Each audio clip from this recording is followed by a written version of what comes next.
Magandang araw sa inyong lahat sa pagpapatuloy ng ating kwento. Okay ka lang ba? Tanong ko sa kanya. Oo, okay lang ako. Pasensya ka na. Okay lang, sige, tulog ka na uli. Sabi ko sa kanya nang tumalikod lang ito kaya bumalik na ako sa sofa at nahiga. Tama ba yung nakita ko kanina? Tanong ko sa sarili habang nakatingin sa kanya. Pagod lang siguro, sabi ko kaya tumalikod na rin ako paharap sa sandalan at natulog.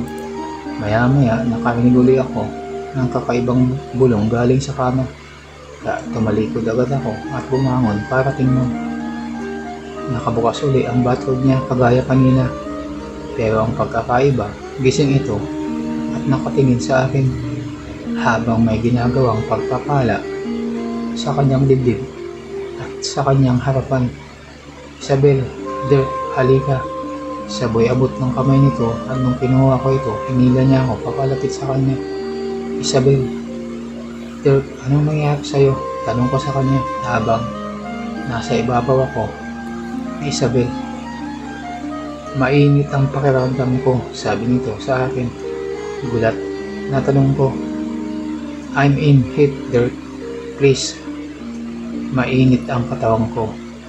Isabel, tinulak niya ako pahiga sa kama at agad umibabaw sa akin.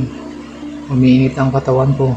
Dirk, please pagbigyan mo na ako, sabi nito sa akin at kusang gumalaw-galaw ang kanyang katawan sa ibabaw ko. Maririnig mo ang ingay ng mga damit namin sa sobrang paggalaw nito. Isabel, wala ka sa sarili. Tinakpan niya ang bibig ko, sabay dapa sa ibabaw ko at sabing malapit na ang kabuhanan ko, Dirk. Please.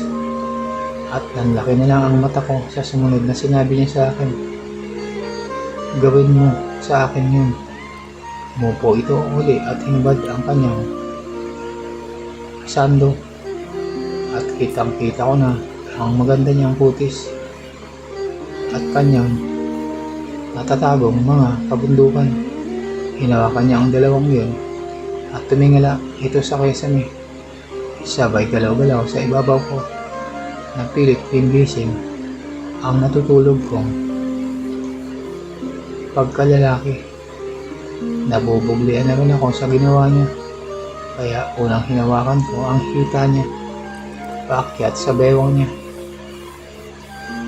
Papunta na rin sa kanyang mga kabundukan. Nakusa naman itong inalis ang dalawang kamay niya para bigyan daan ang aking mga kamay.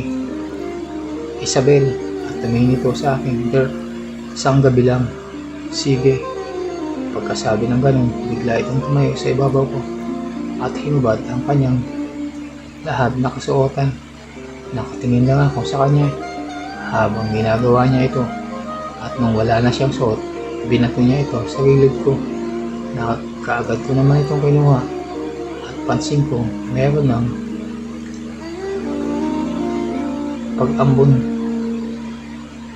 sa kanyang panloob. Ano, bogli ka na? Tanong ko sa kanya at tumangulang. Lumakad dito papalapit sa ulo ko at tumalikod ito sabay inupuan ang mukha ko. At yun nga ang nangyari. Napatapat ang dapat mapatapat sa aking bibig. At wala naman akong inaksayang panahon. At ginawa ko ang dapat na gawin. Sumanggal ito sa headboard ng kama na talagang inupuan ang mukha ko. Kaya nadiin ang harap niya. At nahirapan pa akong huminga habang ginagawa ko ang paghigop sa bagay na yun. Dumaba ito sa ibabaw ko at naramdaman ko na lang ang dalawang kamay niya na tinatanggal ang aking shorts. Pansin niya siguro ang bagay na yun na medyo lumalaki sa harap ko at wala siyang inaksayang panahon at bigla na lang pinagpala yun ng kanyang bibig. Naramdaman ko ang kanyang mainit na kumikiwal na bagay na yun Maya-maya pa ay mga labi niya na ang nararamdaman ko sa harap ko. At pinipisil-pisil pa rin niya ang kambal na bilog na yun. Makalipas ang ilang minuto, niluwa nito ang bagay na yun at kusa itong umalis sa ibabaw ko. At sinabing gawin ko na daw ang dapat gawin. Bumangon naman ako at puwesto sa harapan niya. Hinawakan niya agad ito at siya na ang kusang gumabay sa bagay na yan para mapasok ang dapat mapasok. Naging mainit ang mga sumunod na sandali. Maririnig mo ang mga kakaibang bulong sa magkabilang dulo ng kama. At maya-maya pa ay kapwa nila narating ang rurok ng tagumpay. At kusa nang umalis si Dirk at umiga sa tabi ni Isabel. Tinanong niya kung bakit daw ang buglo niya ngayon. Ang sabi ni Isabel, ganun daw yun tuwing malapit na ang kabuwanan niya o kaya ang buwan ng dalaw niya. At sinabi pa niya ito na nabuglian daw siya nang hinuldap sila at hinawakan ang kanyang bundok kanina. Akala ko napasigaw ka sa takot. Tanong ko sa kanya. Umilim lang ito habang nakapikit ang mata na parang nanamnam. Ang katatapos lang na ginawa nila.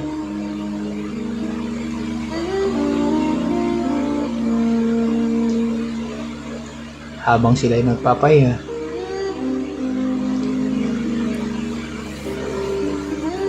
ay ninanamnam pa rin nila ang kakaibang nangyari sa kanila na hindi nila inaasahan. Paano na lang pag di tayo nag-meet?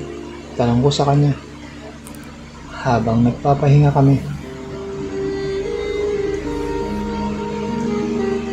Ay syempre, gagawa na lang ako ng paraan, sabi ni Isabel. Pero masarap pa rin talaga ang tunay. Nakangiting sabi niya sa akin na napakiti na rin ako sa kanya. Pagkatapos ng mga nangyari nun, ay kapwa na kami umalis ng hotel. At ako'y nandito ngayon sa ospital. At kausap ang aking kumpare. So yun ang nangyari pare, sabi ko sa kaibigan ko. Ha? Ubo ng ubo ang aking kaibigan. Okay lang yun, Dirk. At least nagkaroon ka ng pagkakataon na ganun. Sabi nito sa akin. Loko, nagigilty nga ako dahil sa ginawa ko nung gabing yun. Wag pare, hindi mo din kasi alam na mangyayari yun. Ika nga, unexpected, sabi nito sa akin. Sa bagay, sagot ko, ano na ulit ba? Pilyong tanong nito sa akin. 3 beses pare, pero pagkatapos nun, hindi ko na nakita si Isabel. Sabi ko sa kanya na umubulang ito at pagkatapos sabi sa akin na pupunta pala ang kapatid ko dito. Ha? Kapatid? Oo, half brother ko pare. Anak ng daddy ko. Sa kalaguyo niya. Sabi niya sa akin. Maya-maya ay minarinig kaming katok sa pintuan at pumasok ang isang lalaki. Kuya, sorry, na-late kami. Dirk, ito nga pala ang kapatid ko, si Marcos. Marcos, siya si Dirk, best friend ko. Pakilala sa amin ni Jake. Nice to meet you, sabi nitong. Nagkamayan kami. Ikaw lang ba? Tanong ni Jake sa kanya. No, kasama ko pala ang misis ko. Han, tuloy ka. Papakilala kita sa kuya ko. Tawag nito sa misis niya. At natamiyeme nila ako nang makita ko ang misis niya. Nakangiting pinakilala sa amin ni Marco sa misis niya. Kuya Der, ito nga pala ang misis ko, si Isabel. Napatingin nila ako kay Jake na ngayon ay abot hanggang tenga ang ngiti. Jasky. Asawa pala ng kapatid ni Jake, si Isabel. Hindi ako makapaniwala. Hindi ko alam kung ano ang mararamdaman ko. At ito ang aming maikling kwento. Ang isang gabi ng ligaya.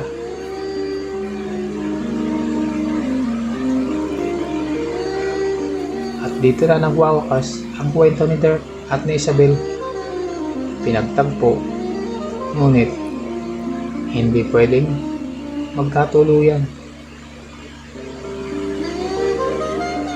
Hanggang dito na lang ang ating kwento. Kung nagustuhan nyo ang kwento sa araw na to, ay huwag kalimutan mag-subscribe, like at comment para updated kayo sa mga susunod pang mga videos. Hanggang sa muli, maraming salamat.